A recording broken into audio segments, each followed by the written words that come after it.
quero cumprimentar a todos com a paz do Senhor. Estamos aqui mais uma vez nessa oportunidade para gravar o programa da Escola Bíblica Dominical, na lição da classe dos jovens. Estamos estudando um assunto interessante, estamos finalizando já. Essa é a 11ª lição que estaremos lecionando aqui no canal Rascunho DVD. O canal Rascunho DVD tem a incumbência de toda semana postamos aqui 2 vídeos, um da classe dos adultos e outro da classe dos jovens. Nesta oportunidade estaremos falando na lição de número 11, comentando as revelações do tempo do fim, que é a temática do livro dessa lição, é a temática dessa lição. Como vimos nas lições anteriores, Daniel vinha tendo visão de forma gradativa. Nesta oportunidade não é diferente. No capítulo 8, Daniel tem uma visão sobre o cordeiro e o bode. Nós vamos trabalhar um pouco isso, vamos usar esse material, que também foi usado pelo próprio comentarista da lição. Temos outros materiais aqui já que vamos também fazer uso, tá certo? Espero poder te ajudar nesse conteúdo, você jovem do nosso roteiro e progressivo país. Se você está passando aqui pela primeira vez e ainda não é inscrito no nosso canal, se inscreva, deixe o seu like e compartilhe o vídeo para mais pessoas, para que as pessoas sejam alcançadas com este conteúdo, tá certo? Nós temos aqui o que significa essa visão do bode e do cordeiro, do carneiro. O que representava o carneiro e o que representava o bode? Estas e outras perguntas responderemos agora aqui no canal Rascunho Teológico, Rascunho DVD, portanto não perca, tá certo? Vamos juntos nesta maravilhosa lição, tá certo? Lição de número 11, estaremos estudando, lição de número 11. Cadê aqui minha revista? Tá aqui. Revelações sobre o tempo do fim. No texto áureo, o texto principal, como diz aqui, está escrito assim: e aconteceu que, havendo eu, Daniel, visto a visão, busquei entendê-las, e eis que me apresentou diante como uma semelhança de um homem. Capítulo 8, versículo 15. Nós vamos ver a tratativa dessa demanda, visto que no capítulo, a leitura bíblica em classe aqui, proposta é no capítulo 8, verso de 1 a 6, é onde estaremos aprendendo sobre essa questão. Capítulo 8, verso de 1 a 6, ok? Nós temos 3 tópicos na nossa lição. O primeiro tópico, a visão do cordeiro, de um cordeiro e um bode. No tópico de número 2, nós temos tópico de número 1, o cordeiro e o bode. Tópico de número 2, o bode e o pequeno chifre. No tópico de número 3, nós temos o tempo do fim, tá certo? Quando vamos fazer essa tratativa do capítulo 8, verso de número 1, nós vamos observar de forma objetiva e clara que nesse capítulo trata da parte hebraica do livro de Daniel, que começa sendo numa linguagem recitante, as visões relacionadas aos judeus e Jerusalém, a cena que ela se estreita das profecias, as profecias mundiais que afetam aí o povo da aliança nos 5 séculos, entre o exílio, o evento e o advento, no caso.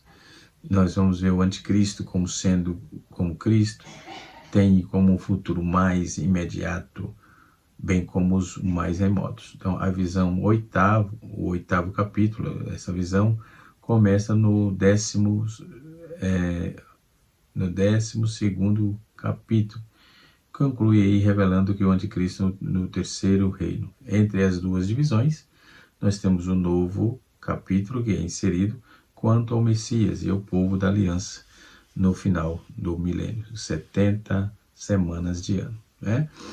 Uma visão tipo superior das revelações de sonho, Além disso, o primeiro, em Daniel 7, verso 1, nós temos, depois está escrito: eu vi uma visão.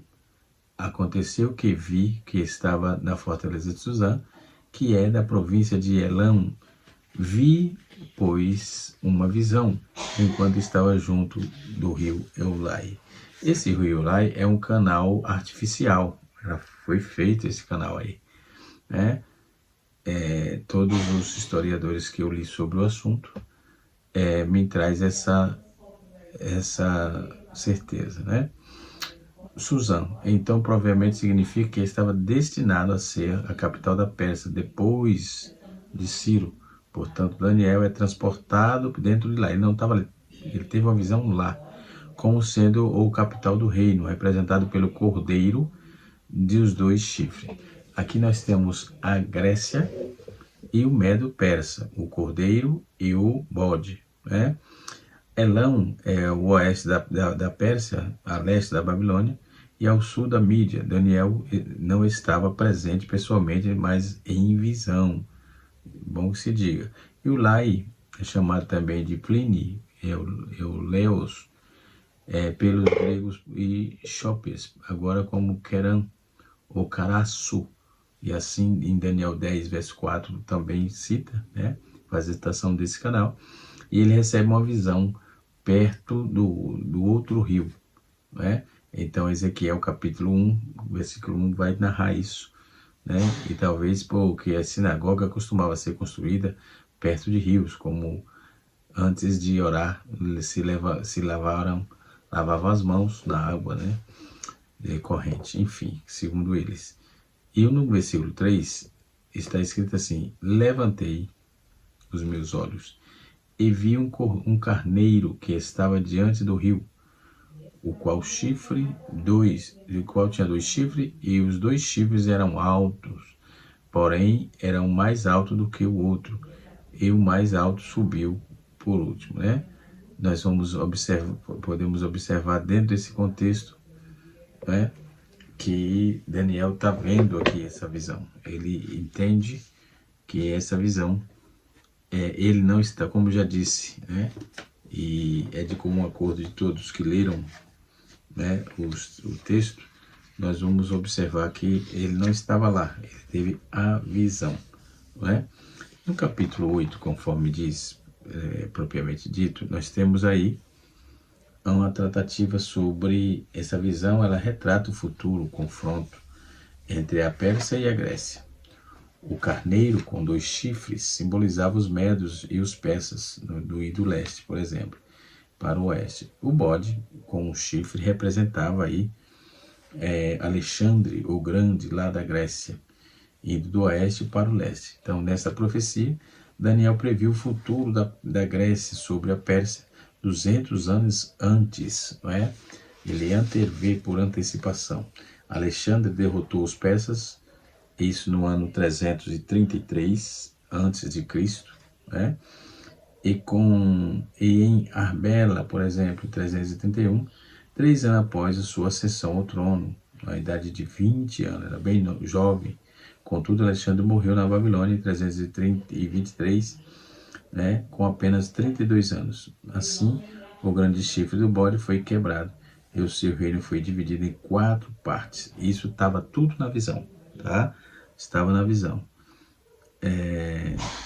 Os dois chifres, os dois, não deve estar em itálico, por exemplo, mas ele traz dentro do contexto original, que é expresso aí em hebraico, chamado de Hor. No Oriente é o símbolo de poder, de realeza e tal.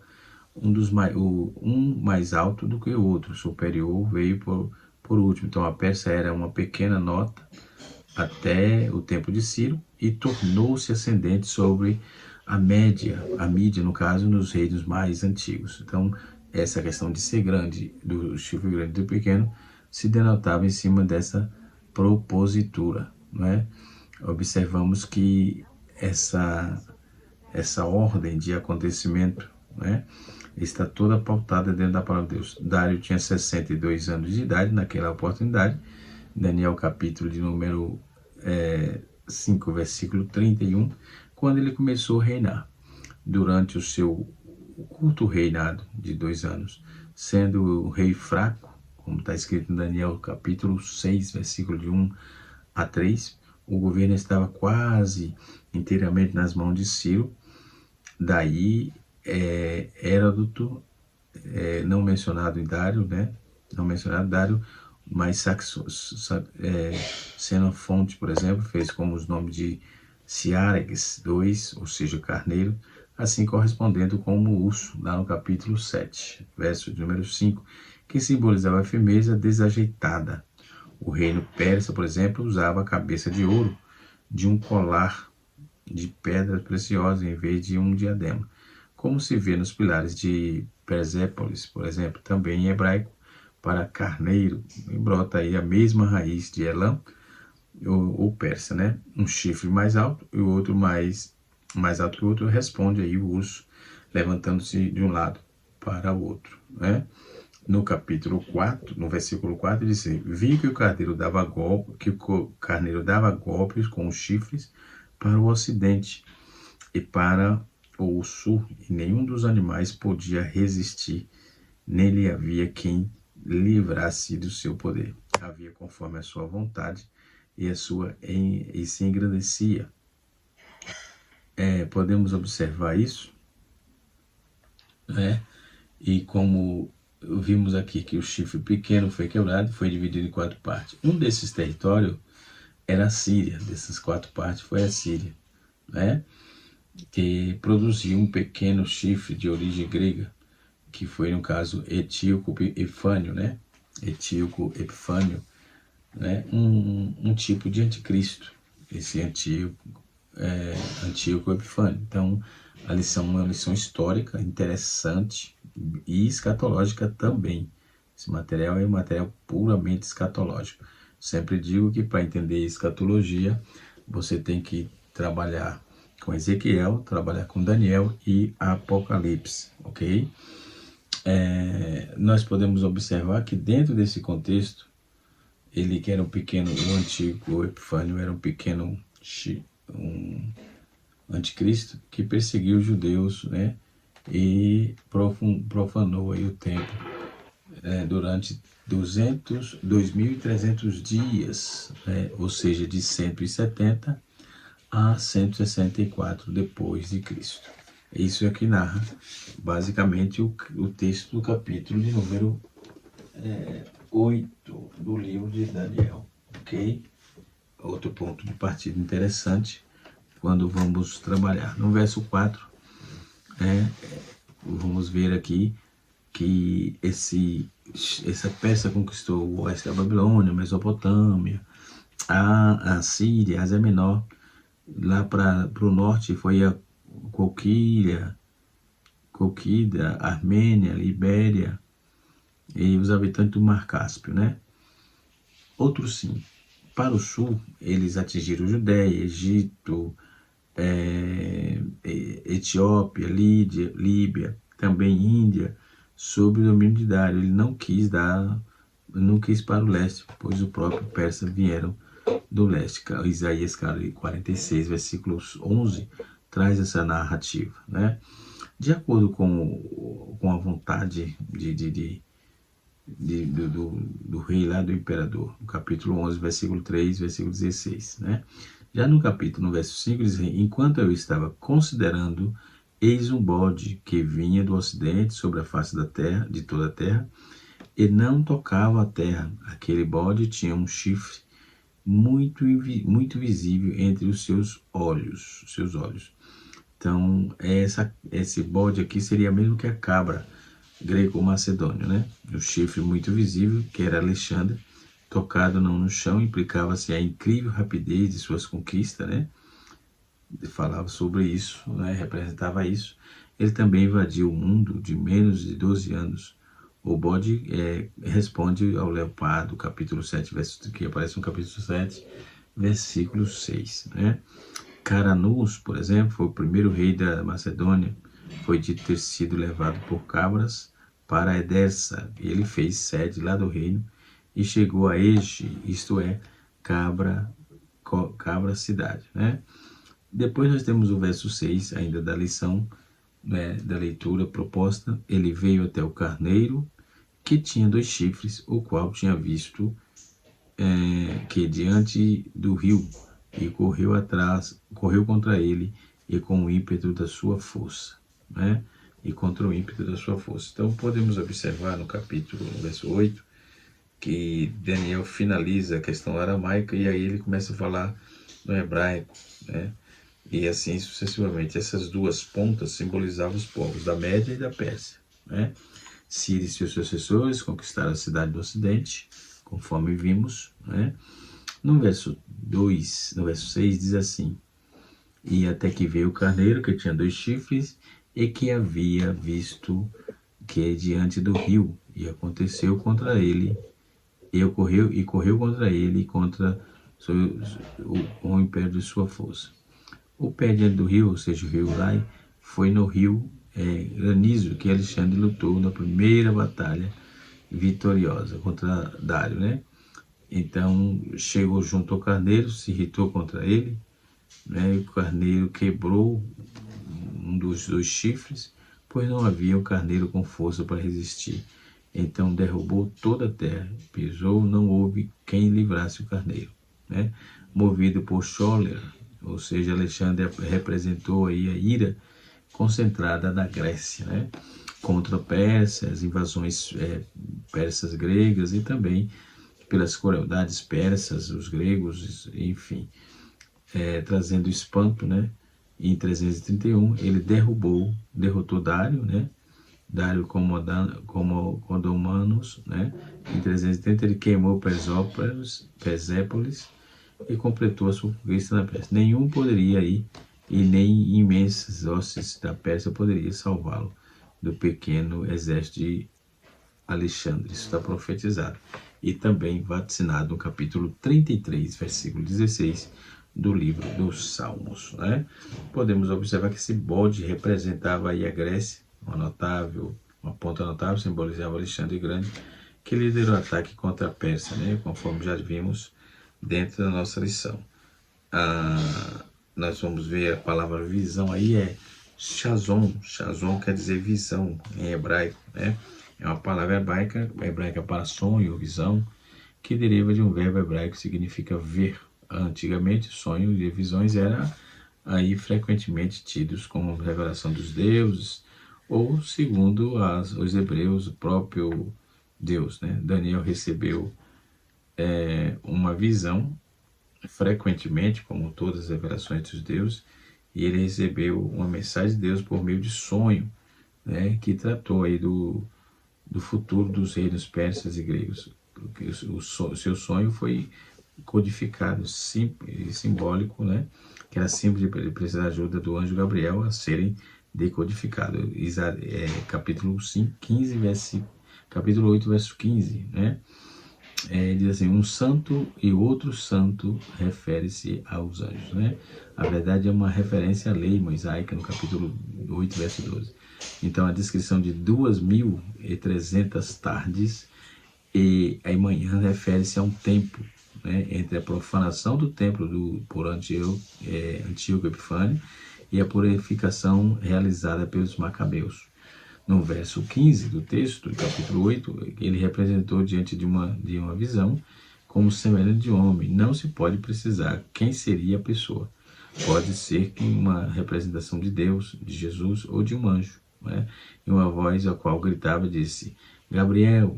Esta é a primeira menção do mensageiro Gabriel na Bíblia. O anjo é mencionado 3 vezes nas Escrituras, em Daniel 9, versículo 21, Lucas capítulo 1, versículo 19 e 26, e Lucas capítulo 8, versículo 17 e 18. Aliás, Daniel capítulo 8, versículo 17 e 18. Né? O tempo do fim, por exemplo, é uma referência ao tempo que já está a caminho, né? E assim sucessivamente. Então, as informações são muito contundentes dentro dessa profecia, né? Na lição propriamente dita aqui, nós temos o tópico de número 1, que diz assim o texto: a característica da visão, né? Trouxemos já um esboço relacionado a essa questão. Podemos ver que uma visão do capítulo 8 ocorre no 3º reinado de Belsazar. por volta de 550, 549 antes de Cristo. Não se tratava de uma visão pelos olhos físicos, nem de imaginação de mente humana, mas uma revelação celestial concedida pelo Senhor ao seu servo, né? E esse é o vislumbre profético. Daniel vê, né? Ninguém contou, ele vê, tá no texto que ele vê, né? Daniel, ele vê, tem uma visão, ele vê na cidadela de Suzã, na província de Elão, localizada a cerca de 300 quilômetros do leste da Babilônia. A expressão cidadela alude a um local específico, era um povoadozinho, né? Como meio que um bairro, né? Referindo-se a uma fortaleza, situado num lugar estratégico que dominava e protegia a cidade, né? Segundo os historiadores, Suzã servia como residência de inverno do rei persa, né? Então, o carneiro, o primeiro carneiro, o animal da visão de Daniel, é um carneiro que possuía duas pontas, simbolizando o Império Persa, Medo-Persa, no versículo 20. Os dois chifres compridos, sendo um maior e outro menor, representando histórias desses dois impérios que se uniam após a conquista média por volta do ano 550, dando origem ao Império Aquemenida, né? Os chifres mais altos, né, conforme está no versículo 3, aponta para a Pérsia, que apesar de ser posterior ao reino Medo, tornou-se proeminente. Ciro o Grande, este líder foi o persa responsável por essa unificação, posteriormente tomada pela Babilônia, né? Trata-se do mesmo Ciro mencionado aí pelo profeta Isaías no capítulo 44, né? De acordo com o relato de Daniel, Ciro era um conquistador implacável, sendo invencível em suas campanhas militares, o que tornou um líder poderoso. Filho do rei persa Cambises, né? Ciro conseguiu conquistar os territórios da Mesopotâmia, toda a Ásia Menor, que é atualmente Turquia, e o território do leste da Pérsia, parte tradicional ocidental da Índia, também conhecido por suas atitudes respeitosas em relação aos inimigos derrotados, tratando os povos conquistados com tolerância. Ele ficou notabilizado em virtude disso aí, tá? Depois nós temos o tópico de número 2, que é o bode e o pequeno chifre. O bode peludo, que surge na visão, é derrotado. O carneiro é a Grécia, né? A sua história ela é identificada como Alexandre o Grande, e o rei da Macedônia, por exemplo. Então, amplamente reconhecido, um dos líderes militares, o maior líder militar na história que se tem notícia, e com suas conquistas expansivas pelo mundo conhecido na época, né? E então, educado pelo filósofo Aristóteles, também difundiu cultura grega por meio da política, chamada de helenização, né? O fato do animal surgir sem tocar no chão mostra a velocidade de crescimento, de expansão. Em 12 anos de reinado, Alexandre tinha um vasto império que se estendia da Grécia até a Índia. É muita terra, não é? E assim sucessivamente, podemos observar isso, né? Já o chifre pequeno, enquanto Daniel observava, viu que havia um chifre pequeno que possuía de 4 chifres. Um pequeno cresceu rapidamente, alcançou todo o exército, né? E assim sucessivamente. Essa lição, ela aponta para a escatologia, tá? Ela aponta para o fator escatológico. É bom que lembremos disso, né? Então, o que é escatologia? Essa palavra é formada por dois termos, né? Escatos, que significa o último, ou final, e logos, que significa estudo, ou tratado, pesquisa. Portanto, escatologia é estudo das últimas coisas, né? E assim sucessivamente. Podemos ver a queda da rotina de especulação, da conjecturas intensifica do desejo de arrancar os dados detalhados aí da Bíblia, e a Bíblia claramente fornece passagens proféticas não infiltradas como até as demais coisas que ela nos traz e nos aponta, né? E assim sucessivamente. O comentarista faz uso das páginas de número 48 e 49 desse livro, Calendário da Profecia do Pastor, já de saudosa memória, pastor Antônio Roberto, quando ele usa assim, o anticristo será um homem personificado pelo diabo, porém representado como se fosse Deus, né?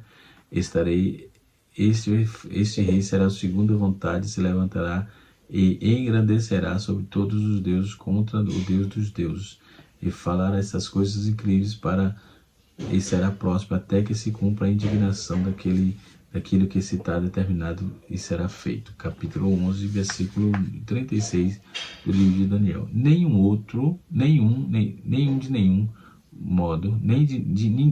modo vos engane, por isso não acontecerá sem que primeiro venha a apostasia e seja velado o homem da iniquidade, o filho da perdição, o qual se opõe, que se levanta tudo que se chama Deus. Isso aqui é uma representação, é o anticristo, né? 2 Tessalonicenses capítulo 2, versículo 3 e 4. Então esse homem aqui do pecado, esse homem aqui é literalmente o anticristo, né? Essa derrocada das nações do norte se trata de que tratarmos aí pouco, dará o anticristo autoridade total. Daí, com facilidade, se conseguirá o controle da Confederação das Nações, formada na área do antigo Império Romano, contornando aí o mar Mediterrâneo, o leito que pode ver. Isso é bom mapa, né, bíblico da região. E assim sucessivamente. Então, são assuntos realmente perspicazes, inteligentes, aliás, interessante, né? Muito interessante, que nos traz aí informações sobejas dentro desse contexto, né? Historiográfico e profético, por que não dizer profético, né? Quando vamos para a tratativa sobre essa visão do carneiro, que o Daniel teve, Daniel ele nos propôs um marco histórico, né? Ele nos proporciona aí um marco histórico. Por quê? Porque ocorreu numa visão. Primeiro, o terceiro ano de Belsazar, em Suzã, capital da província de Elam, e junto ao rio Ulai, né? Nós vamos ver que Daniel não esteve fisicamente em Suzã, mas foi apenas transportado em espírito nesta visão.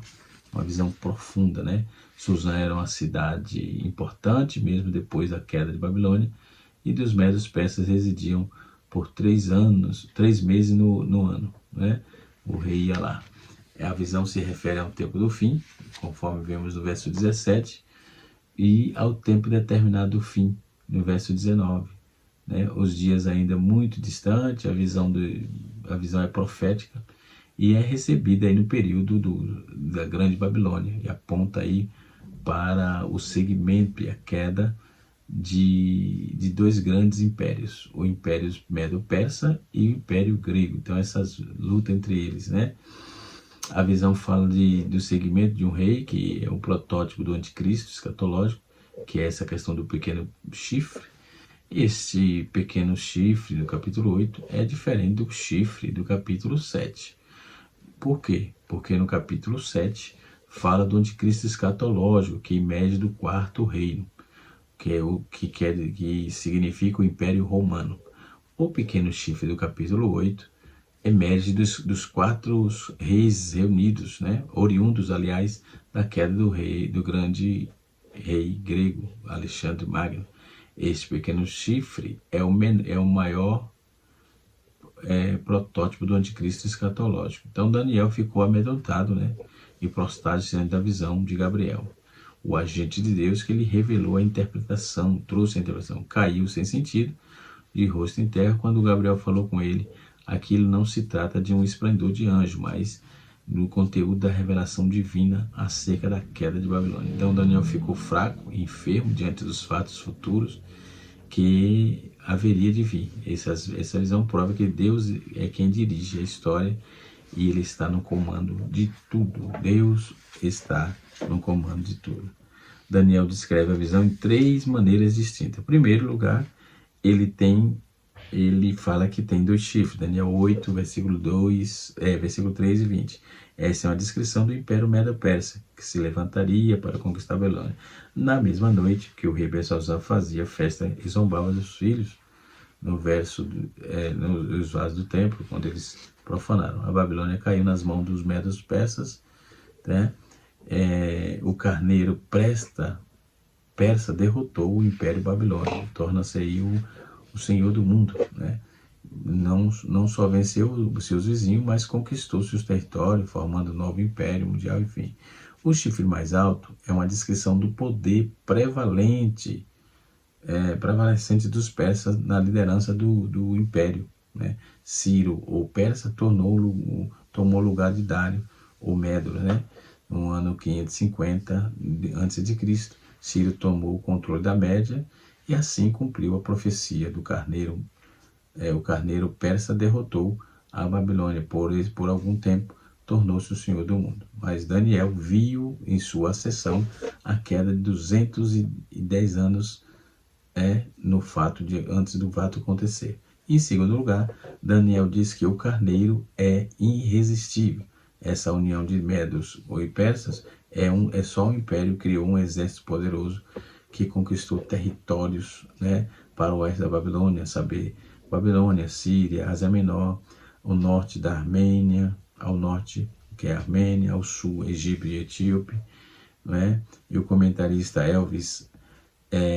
Eves Cavalhosa, ele diz que nenhum exército existente naqueles tempos tinha força e capacidade necessária para deter o avanço dos Medo-Persas. Em terceiro lugar, Daniel diz que o carneiro engrandeceu-se. No versículo 4, nenhum exército daqueles dias podia resistir e deter o avanço do Medo-Persa. Isto levou a esse reino e tornou-se um opulento, poderoso, cheio de soberba. Por isso, engrandeceu-se e aí estava a gênese da sua queda. A visão do bode, que está no capítulo 8, verso 5 a seguir, nós vamos ver que o bode é uma descrição profética acerca dos maiores líderes políticos da história, que era Alexandre Magno, né? Daniel elenca aí 4 fatos a respeito disso. O primeiro fato, ele fala da rapidez da sua conquista. O segundo fato, quando Daniel fala sobre o poder desse líder, né? O terceiro fato, Daniel fala dos triunfos de Alexandre sobre o Império dos Medos e Persas, né? E podemos ver que esse quarto fato apresentado por Daniel fala sobre do engrandecimento e queda de Alexandre e do seu reino. Isso está pautado no capítulo 8, versículo de número 8. O engrandecimento do império, ao mesmo tempo, é um prelúdio de uma queda e decadência. Quanto mais se aproxima do auge do seu poder, tanto mais perto está do seu fim. A Grécia não foi uma exceção. Aconteceu com a Grécia também. Depois tem a visão do pequeno chifre. Daniel, desta vez, ele fala um pouco de forma diferente daquela descrição do capítulo 7, como eu já disse anteriormente, Esse é apenas um protótipo daquilo que vamos ver que está escrito. Em primeiro lugar, Daniel fala sobre uma procedência, a sua procedência. O pequeno chifre do capítulo 8 não deve ser confundido com o pequeno chifre do capítulo 7, verso 8. A origem do 7 e 8 é o quarto império, o Império Romano. A origem do capítulo 8, versículo 9, o bode, fala do terceiro reino, que era o Império Grego. O pequeno chifre, no capítulo 8, é uma personagem futura e profética para Daniel, mas para nós, um personagem do passado, enquanto que o pequeno chifre do capítulo 7 é um personagem escatológico para Daniel e para nós. Então, tem essa junção, essa diferença aí. Então, o pequeno chifre é o principal precursor aí do anticristo escatológico, principalmente porque muitos anticristos precursores do anticristo escatológico já passaram pelo mundo, conforme vemos em 1 João, capítulo de número 2, versículo de número 18. Mas nenhum se reuniu em si tantas características como este em Daniel capítulo 8, verso 9. Esse pequeno chifre do capítulo 8 é o rei Seleucida, ou seja, Antíoco Epifânio, era chamado de Antíoco IV, que também conhecido como Antíoco Epifânio, que reinou na Síria entre 175 a 163 a.C. Em segundo lugar, Daniel fala isso da sua melagomania, né? O homem vaidoso, seu coração se engrandeceu e Antíoco declarou ser Deus, mandou cunhar moeda com sua imagem. Em terceiro lugar, Daniel fala sobre a truculência que ele tinha, e em quarto lugar, Daniel fala acerca da sua blasfêmia, né? Onde ele era um blasfemo, então ele é um tipo muito característico do anticristo. Que Deus em Cristo nos abençoe, que o Espírito de Deus continue guardando a sua igreja e os nossos jovens para a glória e honra do seu nome, que possamos servir ao Senhor da forma que Ele requer. Que Deus em Cristo nos abençoe. Canal Rascunho DVD, ensinando para transformar vidas.